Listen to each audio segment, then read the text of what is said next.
The presence of Jesus doesn't stop problems from coming.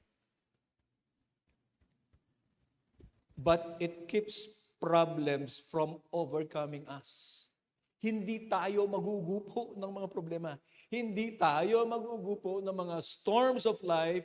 Hindi tayo magugupo ng bagyo na parating na yan. Ano po? Because we have Jesus Christ. Amen. Ang mga disciples po ay kasama ng Panginoong Yesus. At yan po ay dahilan.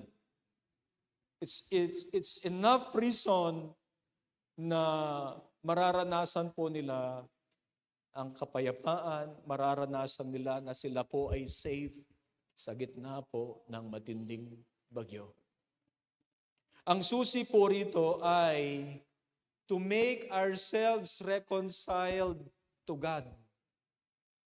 Kung gusto nating maranasan ang presensya ng Diyos, nakasama natin ang Diyos, we must reconcile ourselves to Jesus.